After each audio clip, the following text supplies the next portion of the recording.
তো বন্ধুরা, আজকে এখন আমরা ম্যানেজমেন্ট অ্যাকাউন্টিং এর কস্ট, ভলিউম, প্রফিট রিলেশনশিপ অধ্যায়ের রিসেন্ট বোর্ড কোশ্চেনটি সমাধান করার ট্রাই করব। তো এটি হচ্ছে মূলত 2019 সালের ম্যানেজমেন্ট ডিপার্টমেন্টের সিপাটের 14 নং প্রশ্নের বি অংশটুকু। তো এখানে প্রশ্নে বলা হচ্ছে, glorious limited manufactures and sales a single product, অর্থাৎ গ্লোরিয়াস কোম্পানি উৎপাদন করেছে এবং বিক্রয় করেছে একটি পণ্য। এরপরে বলা আছে, দ্য কোম্পানিজ, এই কোম্পানিটির sales and expense for last quarter is as follows, অর্থাৎ এই কোম্পানিটির বিক্রয় এবং ব্যয়ের পরিমাণ শেষ কোয়ার্টারের অংশটুকুর নিচে দেওয়া হচ্ছে। অর্থাৎ আমরা জানি বন্ধুরা যে একটি বছরের মধ্যে 4টি কোয়ার্টার থাকে বন্ধুরা, যেখানে প্রতি 3 মাসে হয় এক কোয়ার্টার। তো এখানে বলা হচ্ছে যে লাস্ট কোয়ার্টার, অর্থাৎ একটি বছরের শেষ কোয়ার্টারের তথ্যটি দেওয়া আছে। তো এখানে আমি সম্পূর্ণ প্রশ্নের তথ্যগুলো লিখলাম। প্রথমে দেওয়া আছে সেলস, বিক্রয়, দেওয়া আছে টোটাল টাকা, এটা হচ্ছে পার ইউনিট, এটা হচ্ছে মোট টাকা, এটা হচ্ছে প্রতি ইউনিটের খরচ। প্রথমে দেওয়া আছে সেলস 9 লক্ষ টাকা, এটি হচ্ছে মোট বিক্রয়ের পরিমাণ, আর এটি হচ্ছে পার ইউনিট 60 টাকা, অর্থাৎ ওই পণ্যটি 1 ইউনিট বিক্রয় করা হয়েছে 60 টাকায়। এটি হচ্ছে এসপি বা সেলিং প্রাইস পার ইউনিট। তো এরপর লেখা আছে লেস, এখান থেকে বাদ দেওয়া হয়েছে ভেরিয়েবল কস্ট, অর্থাৎ পরিবর্তনশীল ব্যয়, এটি হচ্ছে 3,60,000 টাকা। আর এই ভেরিয়েবল কস্টের পার ইউনিট হচ্ছে 24 টাকা, অর্থাৎ 1 ইউনিট পণ্যের জন্য ভেরিয়েবল কস্ট বা ভিসি হয়েছে 24 টাকা। আমি এখানে লিখলাম ভিসি, সংক্ষিপ্ত রূপ ভেরিয়েবল কস্ট পার ইউনিট। আমি প্রথমে বলেছিলাম এই অধ্যায়ের বেসিক ক্লাসে যে যদি সেলস থেকে বাদ দেওয়া হয় ভেরিয়েবল কস্ট, তবে থাকে কন্ট্রিবিউশন মার্জিন, এবং যদি তুমি বাদ দাও এই 9 লক্ষ টাকা থেকে 3,60,000 টাকা, তাহলে চলে আসে 5,40,000 টাকা। আর এখানে থাকে পার ইউনিট 36। তো বন্ধুরা, এখান থেকে বাদ দেওয়া হয়েছে ফিক্সড কস্ট, অর্থাৎ স্থায়ী ব্যয়, সেটি হচ্ছে 4,32,000 টাকা। এখন দেখো বন্ধুরা, যদি তুমি এই কন্ট্রিবিউশন মার্জিন থেকে বাদ দাও ফিক্সড কস্ট, তাহলে চলে আসে 1,08,000 টাকা। আর এটি হচ্ছে আমার নেট অপারেটিং ইনকাম, অর্থাৎ পরিচালন আয় বা পরিচালন মুনাফা। তুমি এখানে লিখতে পারো অপারেটিং ইনকাম বা নেট অপারেটিং ইনকাম। এখন দেখো বন্ধুরা, এই কোশ্চেনটিতে এইটুকু তথ্য দেওয়া আছে। এবারে আমাকে এখানে প্রশ্নে 6টি মোট রিকোয়ারমেন্টের কথা বলা হচ্ছে।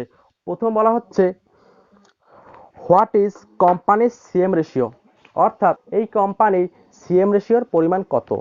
আমি বলেছিলাম প্রথম ক্লাসটিতে যে এই সিএম রেশিওকে বলা হয় পিভি রেশিও, দুটি কিন্তু একই জিনিসের নাম, কিন্তু একই জিনিস। এরপরে বলা আছে what is quarterly break even point in units sold and it in sales টাকা, অর্থাৎ এই কোম্পানির ব্রেক ইভেন পয়েন্ট অর্থাৎ বিইপি সেলস কত হয়েছে ইউনিটে এবং টাকায় কত হয়েছে। এখানে কিন্তু ইউনিট এবং টাকা উভয়ই বের করতে বলেছে। এবারে 3 নং রিকোয়ারমেন্ট। তো এখানে বলা হচ্ছে companies margin of safety in টাকা অ্যান্ড ইন পার্সেন্টেজ টার্ম, অর্থাৎ এই কোম্পানির মার্জিন অফ সেফটি বের করতে হবে। একটি বের করতে হবে টাকাতে, আরেকটি বের করতে হবে যে এই মার্জিন অফ সেফটি সেলসের কত পার্সেন্ট। এরপরে বলা আছে how many units would be sold each quarter to earn pre tax profit of টাকা 1,80,000, অর্থাৎ এখানে প্রশ্নপত্রে প্রি ট্যাক্স প্রফিট দেওয়া আছে। আর প্রশ্নে বলা হচ্ছে যে কত ইউনিট বিক্রয় করতে হবে এই লাস্ট কোয়ার্টারে যদি আমরা প্রি ট্যাক্স প্রফিট 1,80,000 টাকা ইনকাম করতে চাই।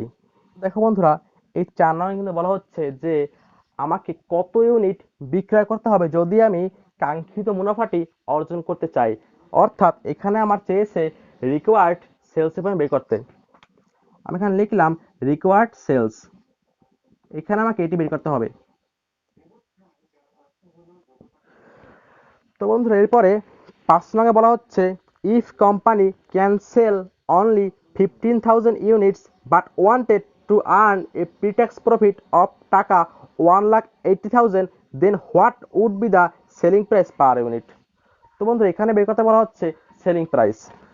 এবার হচ্ছে লাস্ট রিকোয়ারমেন্ট, এখানে বলা হচ্ছে if sales increase by taka 1 lakh per quarter and there is no change in fixed expense by how much would you expect net operating income to increase. তো এখানে বলা হচ্ছে যে নেট অপারেটিং ইনকামের মধ্যে কতটা চেঞ্জ আসবে বা পরিবর্তন আসবে। তো বন্ধুরা এখানে প্রথম বলা হচ্ছে সিএম রেশিও। তো আমি বলেছিলাম যে তোমাকে দেখতে হবে প্রশ্নপত্রে কেমন ধরনের মান দেওয়া আছে। এখানে কিন্তু দেখো দেওয়া আছে সেলস, ভেরিয়েবল কস্ট এবং ফিক্সড কস্ট। আমি বলেছিলাম যদি তুমি কন্ট্রিবিউশন মার্জিনকে ভাগ দাও সেলস দিয়ে তবে তুমি পেয়ে যাবা সিএম রেশিও বা পিভি রেশিও। তো আমি লিখলাম সিএম রেশিও অথবা তুমি লিখতে পারো পিভি রেশিও, অর্থাৎ কন্ট্রিবিউশন মার্জিন ভাগ সেলস গুণ 100। এখন দেখো বন্ধুরা এই প্রশ্নটিতে কিন্তু দেয়া আছে কন্ট্রিবিউশন মার্জিন 5,40,000 টাকা, আমি লিখলাম, আর হচ্ছে সেলস 9 লক্ষ টাকা ইন্টু 100। তো এখানে যদি তুমি ভাগ দাও 5,40,000 টাকা ভাগ 9 লাখ টাকা গুণ 100 তাহলে চলে আসে 60%। এটি হচ্ছে আমার পিভি রেশিও বা সিএম রেশিও। এরপরে বলা হচ্ছে প্রশ্নে যে বিইপি ইউনিট এবং টাকা, অর্থাৎ ব্রেক ইভেন পয়েন্ট আমাকে বের করতে হবে ইউনিট এবং টাকায়। আর এটি হচ্ছে সেই পরিমাণ পণ্য যা বিক্রয় করলে ওই প্রতিষ্ঠানের কোনো প্রকার লাভ হবে না, ক্ষতি হবে না। এটি আমাকে দেখাতে হবে টাকাতে বের করে আর ইউনিটের মাধ্যমে বের করে। তো বন্ধুরা আমি বলেছিলাম যে বিইপি ইউনিট বের করার অনেক সূত্র রয়েছে। এর মধ্যে একটি হচ্ছে এফসি, অর্থাৎ ফিক্সড কস্ট। এটাকে তুমি ভাগ দিবে এসপি মাইনাস ভিসি।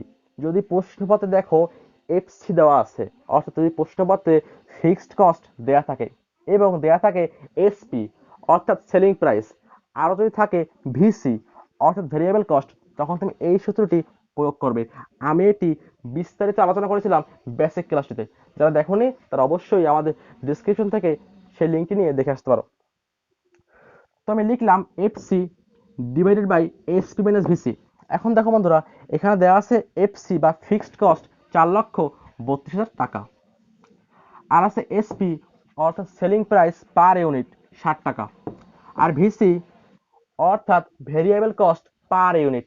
এটি কিন্তু কখনোই মোট ভিসি না, এটি হচ্ছে পার ইউনিট ভিসি, অর্থাৎ প্রতি ইউনিটের ভেরিয়েবল কস্ট এটি হচ্ছে।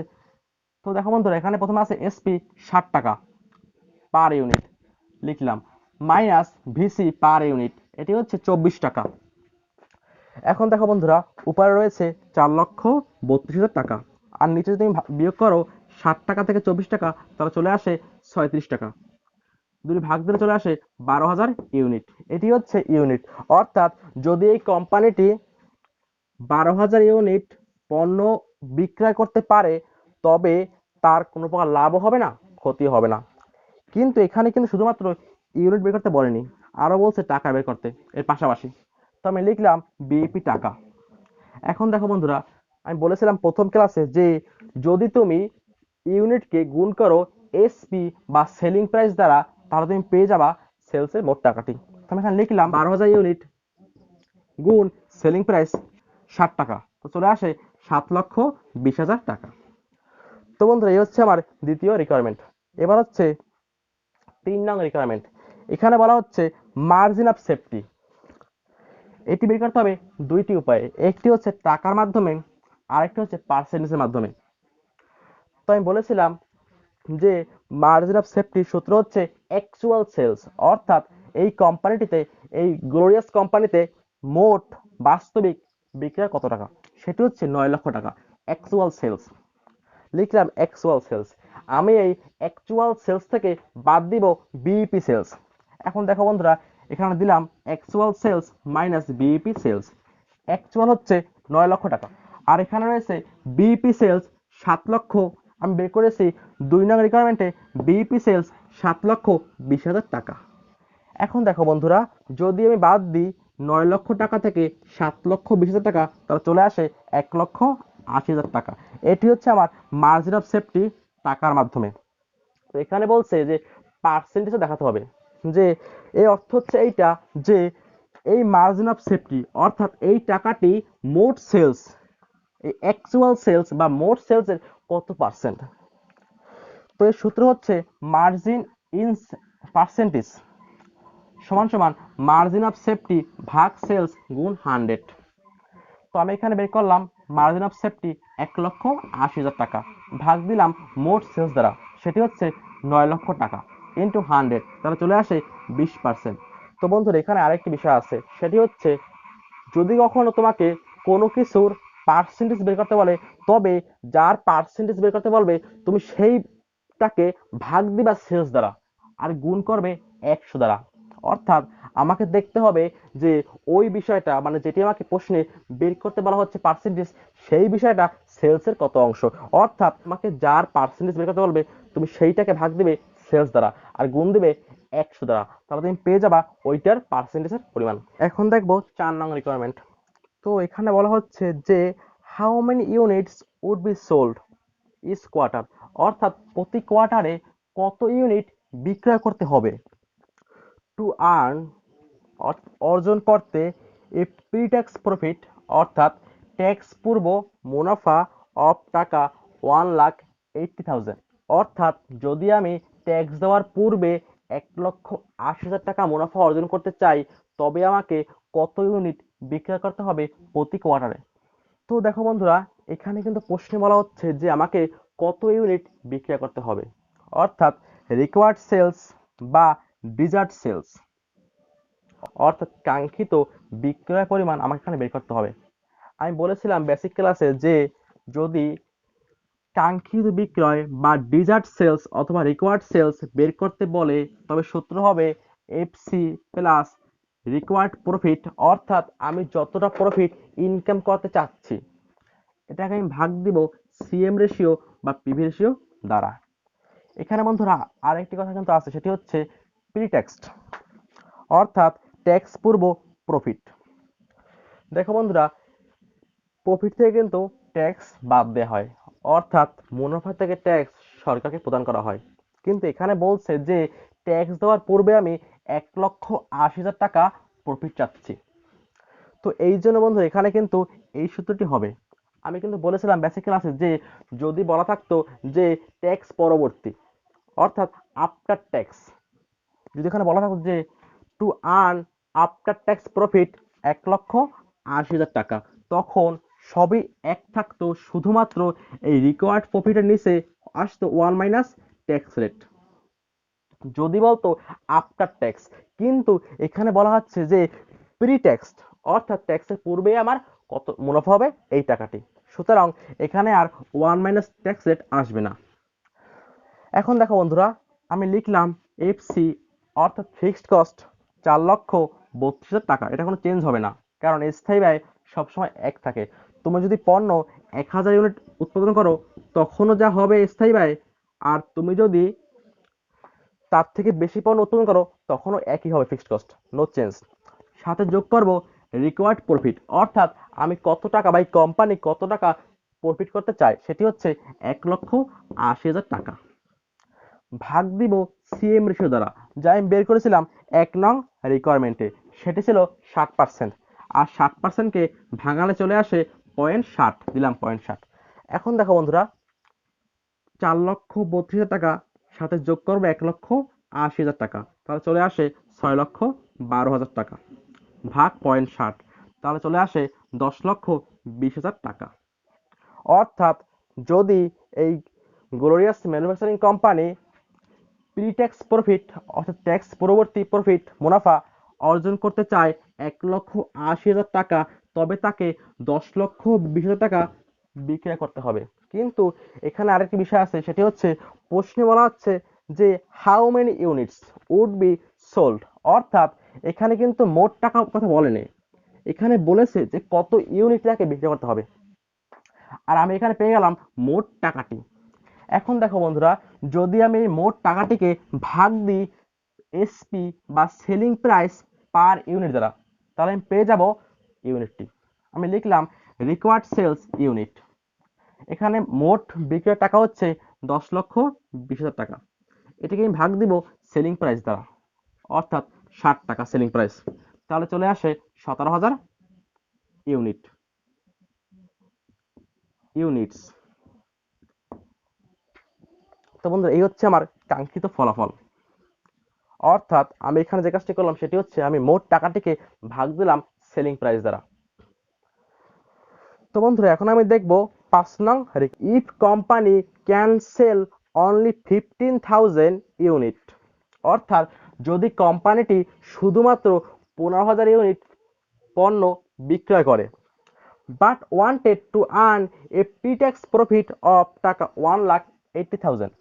অর্থাৎ যদি কোম্পানিটি 15,000 ইউনিট পণ্য বিক্রয় করে কিন্তু সে অর্জন করতে চায় 1,80,000 টাকা প্রিট্যাক্স প্রফিট, অর্থাৎ ট্যাক্স পরবর্তী মুনাফা, then what would be the selling price per unit. তখন এসপি কত হবে? এখন দেখো বন্ধুরা, যদি এই কোম্পানিটি, যেটি আমি দেখেছিলাম প্রশ্ন 4 নঙে, যেখানে বলা হচ্ছিল যে যদি এই কোম্পানিটি 1,80,000 টাকা মুনাফা অর্জন করতে চায় তবে কিন্তু তাকে 17,000 ইউনিট পণ্য বিক্রয় করতে হবে। কিন্তু এখানে বলা হচ্ছে যে যদি এই কোম্পানিটি 15,000 ইউনিট পণ্য বিক্রয় করে কিন্তু সে চাচ্ছে যে 1,80,000 টাকা সে মুনাফা অর্জন করবে, তাহলে তার এসপি কত হবে? কারণ এখানে কিন্তু এসপি বেড়ে যাবে অবশ্যই, কারণ আমরা এখানে দেখেছিলাম যে 17,000 ইউনিটের সঙ্গে যদি তুমি গুণ দাও 60 টাকা, এসপি যা দেওয়া ছিল বর্তমানে, তাহলে চলে আসে 10,20,000 টাকা। অর্থাৎ তার কাঙ্ক্ষিত মুনাফা আসবে তখনই যখন সে এত টাকা বিক্রি করতে পারবে। আর যদি তুমি এত টাকা বিক্রি করতে চাও তখন তোমাকে অবশ্যই 17,000 ইউনিট পণ্য বিক্রয় করতে হবে। কিন্তু এখানে বলা হচ্ছে যে যদি এই কোম্পানি 15,000 ইউনিট পণ্য বিক্রয় করে তাহলে তার তো অবশ্যই এসপি বেড়ে যাবে, কারণ এখান থেকে যদি ইউনিট কমে যায় তবে কিন্তু অবশ্যই সেলিং প্রাইস বাড়াতে হবে। তো এখানে বের করতে বলা হচ্ছে সেলিং প্রাইস পার ইউনিট। আমি লিখলাম লেট, ধরি বা মনে করি এসপি সেলিং প্রাইস সমান সমান এক্স পার ইউনিট। আমি বেসিক ক্লাসে সূত্র বলেছিলাম প্রফিটের, সেখানে আমি লিখেছিলাম যে প্রফিট সমান সমান সেলস গুণ সিএম রেশিও বা পিভি রেশিও মাইনাস এফসি, অর্থাৎ ফিক্সড কস্ট। দেখো বন্ধুরা, এখানে কিন্তু বলা হচ্ছে যে প্রফিট কিন্তু 1,80,000 টাকা, তো লিখলাম প্রফিট 1,80,000 টাকা। আর সেলসের পরিমাণ এখানে দেওয়া আছে 15,000 ইউনিট, আর এই সেলসের সঙ্গে আমি গুণ করব সেলিং প্রাইস পার ইউনিট, তাহলে আমি পেয়ে যাব মোট সেলসের টাকাটি। এটি হচ্ছে আমার ইউনিট, এটি হচ্ছে আমার সেলিং প্রাইস পার ইউনিট, গুণ করা চলে আসে মোট সেলসের টাকা গুণ সিএম রেশিও, যেটি বের করেছিলাম রিকোয়ারমেন্ট 1-এ 60% মাইনাস এফসি, যেটি দেওয়া আছে এইখানে 4,32,000 টাকা। এখন দেখো বন্ধুরা, আমি এখানে লিখলাম 1,80,000 টাকা সমান সমান, এখানে আছে 60%, যদি তুমি গুণ করো 15,000 গুণ 60% তাহলে চলে আসে 9,000, সাথে গুণ হবে এক্স, তাহলে আসে 9,000 এক্স মাইনাস এফসি 4,32,000 টাকা। এখন দেখো বন্ধুরা, এখানে এই এফসিটি আছে মাইনাস আকারে, তো এইটিকে যদি তুমি সমান চিহ্নের এই পাশে নিয়ে আসো তাহলে হয়ে যাবে প্লাস, অর্থাৎ এই মাইনাসটি বিপরীত হয়ে যাবে প্লাস চিহ্ন। তো আমি এখানে লিখলাম 1,80,000 টাকা প্লাস 4,32,000 টাকা সমান সমান 9,000 এক্স। এখন দেখো বন্ধুরা, এই দুটি যোগ করলে চলে আসে 6,12,000 টাকা সমান সমান 9,000 এক্স। এখন দেখো বন্ধুরা, আমাকে বের করতে হবে সেলিং প্রাইস বা এই এক্স এর মানটি, সাথে আছে 9,000, আছে গুণ আকারে। তো যদি এই টাকাটিকে আমি এই পাশে নিয়ে আসি, অর্থাৎ সমান চিহ্নের এই পাশে নিয়ে আসি, তাহলে গুণটি বিপরীত হয়ে যায় ভাগ, অর্থাৎ 6,12,000 টাকা ভাগ 9,000 সমান সমান এক্স। তো এখানে চলে আসে এক্স সমান সমান 68।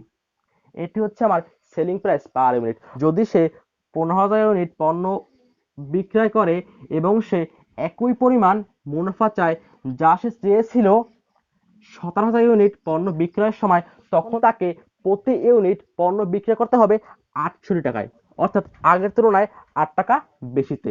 এটি হচ্ছে আমার 5 নং রিকোয়ারমেন্ট। তো এখন আমরা দেখব 6 নং রিকোয়ারমেন্ট। এখানে বলা হচ্ছে যে if sales increase by taka 1 lakh per quarter, অর্থাৎ যদি প্রতি কোয়ার্টারে 1 লক্ষ টাকা বিক্রয় বৃদ্ধি পায়, এখানে বিক্রয় ছিল 9 লক্ষ টাকা, কিন্তু যদি বিক্রয় আরো 1 লক্ষ টাকা বৃদ্ধি পায় তাহলে মোট হবে 10 লক্ষ টাকা।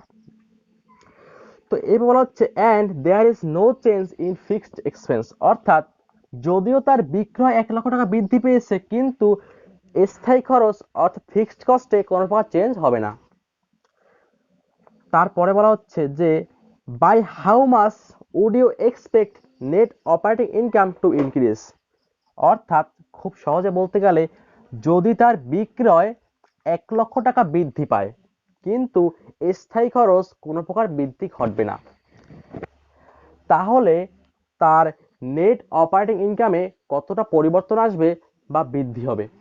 এখন দেখো বন্ধুরা, আমি বলেছিলাম যে যখন সেলস থেকে বাদ দেওয়া হয় ভেরিয়েবল কস্ট তখন চলে আসে কন্ট্রিবিউশন মার্জিন, আর কন্ট্রিবিউশন মার্জিন থেকে যদি বাদ দেওয়া হয় ফিক্সড এক্সপেন্স তাহলে চলে আসে নেট অপারেটিং ইনকাম। তাহলে আমি যেহেতু এখানে ছিল সেলস 9 লক্ষ টাকা আর তখন আমার নেট অপারেটিং ইনকাম আসছিল 1,08,000 টাকা। তো এখন আমি দেখব যে যদি বিক্রয় 1 লক্ষ টাকা বৃদ্ধি পায় তাহলে কি হয়। প্রথমে লিখলাম সেলস 9 লক্ষ যোগ 1 লক্ষ, কারণ এখানে বলা হচ্ছে যে আরো 1 লক্ষ টাকা বৃদ্ধি পাবে, আগে ছিল আমার 9 লক্ষ, এখন আরো বৃদ্ধি পেয়েছে 1 লক্ষ, তাহলে মোট হলো 10 লক্ষ টাকা। এখন দেখো বন্ধুরা, আমি বলেছিলাম পূর্বেই যে যদিও বিক্রয় যদি বৃদ্ধি পায় তবে কিন্তু ফিক্সড কস্ট বা স্থায়ী খরচ বৃদ্ধি পায় না, কিন্তু ভেরিয়েবল কস্ট কিন্তু বৃদ্ধি পায়। আমি তোমাকে বিষয়টা একটি উদাহরণের মাধ্যমে বলতেছি। ধরো তোমার প্রতিষ্ঠানে তুমি কাঁচামাল, কোনো পণ্য তৈরি করার কাঁচামালে খরচ করলা 40 টাকা। এখন দেখো বন্ধুরা, এই যে কাঁচামাল এটি হচ্ছে তোমার ভেরিয়েবল কস্ট অর্থাৎ পরিবর্তনশীল ব্যয়। যদি তুমি 100 ইউনিট পণ্য উৎপাদন করো তখন তোমার মনে করো কাঁচামাল খরচ ছিল 40 টাকা, আর স্থায়ী খরচ মনে করো তোমার অফিসের ভাড়া ইত্যাদি যা স্থায়ী ফিক্সড ছিল 60 টাকা। এবারে দেখো বন্ধুরা, যদি তোমার এই উৎপাদনের পরিমাণ 120 হয় তখন কিন্তু আর এই কাঁচামালে হবে না, তখন কিন্তু তোমার অবশ্যই এই কাঁচামালের খরচটি বাড়াতে হবে, কিন্তু তোমার যে স্থায়ী খরচ এটি কিন্তু বাড়াতে হবে না, কারণ তুমি যে ওই প্রতিষ্ঠানে বা কারখানা ভাড়া দিচ্ছ সেটি কিন্তু এর উপর ডিপেন্ড করে না। অর্থাৎ তুমি যদি সেখানে 100 ইউনিট পণ্য উৎপাদন করো তখনও তোমাকে যে পরিমাণ ভাড়া দিতে হবে, আর যদি তুমি সেখানে 120 ইউনিট পণ্য উৎপাদন করো তখন তোমাকে সেই একই টাকা ভাড়া দিতে হবে।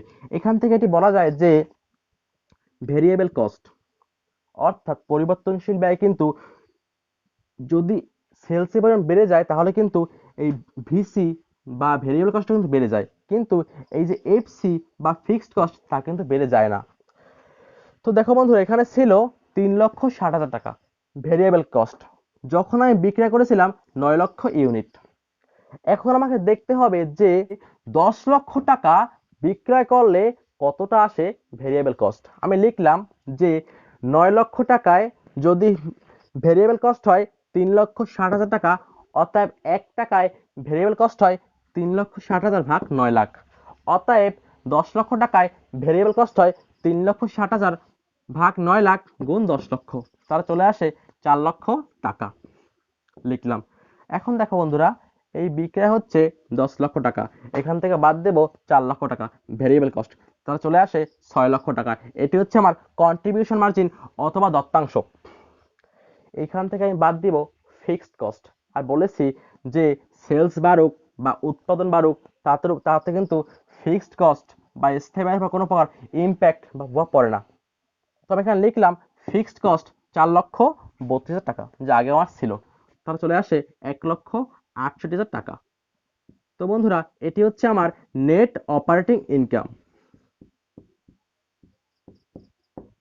এখন দেখো বন্ধুরা, যখন বিক্রয় ছিল 9 লক্ষ টাকা তখন আমার অপারেটিং ইনকাম ছিল 1,08,000 টাকা, আর যখন বিক্রয় 1 লক্ষ টাকা বেড়ে অর্থাৎ মোট 10 লক্ষ টাকা হয়ে গেছে তখন আমার নেট অপারেটিং ইনকাম হয়েছে 1,68,000 টাকা, অর্থাৎ যদি বিক্রয় 1 লক্ষ টাকা বাড়ে তবে কিন্তু নেট অপারেটিং ইনকামও বেড়ে যায় 60,000 টাকা। তো আমি এখানে লিখলাম চেঞ্জ ইন অপারেটিং ইনকাম, অর্থাৎ অপারেটিং ইনকামে আগের তুলনায় কতটা পরিবর্তন হয়েছে। এখানে হয়েছে 1,68,000 টাকা, যখন আমি বিক্রয় করেছি 10 লক্ষ টাকা, মাইনাস 1,08,000 টাকা যখন আমি বিক্রয় করেছি 9 লক্ষ টাকা, তাহলে চলে আসে 60,000 টাকা। এটি কিন্তু আমার অবশ্যই ইনক্রিজ হয়েছে, আমি লিখে দিলাম ইনক্রিজ। তুমি এখানে চাইলে লিখতে পারো ইনক্রিজ ইন অপারেটিং ইনকাম, অর্থাৎ অপারেটিং ইনকামের বৃদ্ধি, বা যদি এখানে কম হতো তবে এখানে লিখতাম ডিক্রিজ ইন অপারেটিং ইনকাম, অর্থাৎ অপারেটিং ইনকামের হ্রাস। তো বন্ধুরা, এই ছিল আমার রিসেন্ট বোর্ড কোশ্চেনের সমাধান। তোমরা অঙ্কটি বুঝতে পেরেছো। তারপরও যদি কোনো শিক্ষার্থীর কোনো প্রকার বুঝতে কষ্ট হয় তবে নিঃসংকোচে আমাদেরকে কমেন্টের মাধ্যমে অথবা আমার টিচিং নামে যে পেজটি রয়েছে সেখানে তোমরা SMS এর মাধ্যমে আমাদেরকে জানাতে পারো।